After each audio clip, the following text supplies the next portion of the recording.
کیا تہجد کے لیے رات کو سونا ضروری ہے؟ اگر میں جاگ رہا ہوں تو کیا تہجد پڑھ سکتا ہوں؟ یہ بھی بتا دیں کہ تہجد کا وقت کب سے شروع ہو جاتا ہے؟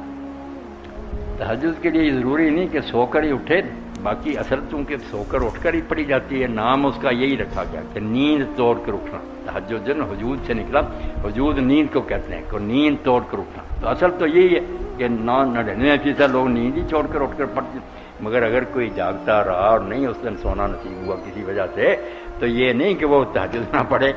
پڑھ اس کی ہوگی۔ باقی وقت اس کا جو ہے عشاء کے 4 فرض پڑھ لینے کے بعد وقت شروع۔ اب جو نماز ہے قیام اللیل ہے فجر تک، یہ پوری رات میں اگر آپ سمجھتے آج میں پچھلے وقت نہیں اٹھ سکوں گا، عشاء کے ساتھ ہی پڑھ لیں، 11 پڑھ لیں، 9 پڑھ لیں، 7 پڑھ لیں، 5 پڑھ لیں،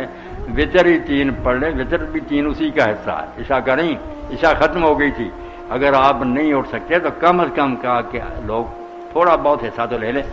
تو عشاء سے شروع ہو جاتی ہے فجر تک، مگر زیادہ بہتر وقت آخری تیسرا حصہ، جب تیسرا حصہ رات رہ جاتی ہے فجر سے پہلے، اس وقت پڑھی جائے تو بہت اعلیٰ وقت، زیادہ بہتر وقت۔ مولانا صاحب جائز پہلے بھی ہے۔ اسی سے متعلقہ ایک سوال یہ بھی ہے کہ کیا وتر پڑھ لینے کے بعد کوئی آدمی مزید نفل پڑھ سکتا ہے؟ پڑھ سکتا، جتنے جی چاہے پڑھ سکتا۔ جس میں آتا نا کہ اپنی رات کی نماز کا آخری جو ہے نا فطر کو بناؤ، وہ بات ہی نہیں تھا کہ اور چیزیں نہیں پڑھ سکتے، وہ رات کی نماز ہے تہجد، کہ تہجد کئی سادہ لوگ اٹھ کے پہلے وطر پڑھ لیتے ہیں،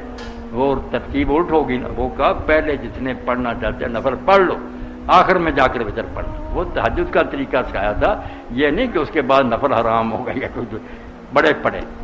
صحابہ کرام پڑھتے تھے جنہوں نے پہلے وقت بھی پڑھ لے وطر، آخر رات میں اٹھ کر صرف نفل ہی پڑھتے تھے۔ یہاں کئی لوگ نقض وطر کرتے ہیں نا، اگر عشاء کے ساتھ پڑھ لیجیے وطر، صبح اٹھتے ہیں پھر ایک وطر پڑھتے ہیں، پہلے وطر کو آتے ہیں توڑ دیتے ہیں، وہ طاق تھا طاق نہیں رہا، جفت بن گیا، یہ سارا خام خواہ کرو، کوئی نہیں۔ اگر کسی نے پہلے وقت پڑھ لیے بسم اللہ، وطر ختم ہو چکے ہیں، اب 2 کر کے نا وہ نفل پڑھ جتنا پڑھے، اگر نہیں پڑھے تو پھر 2 کر کے نفل پڑھتا جائے، آخر میں جا کر وطر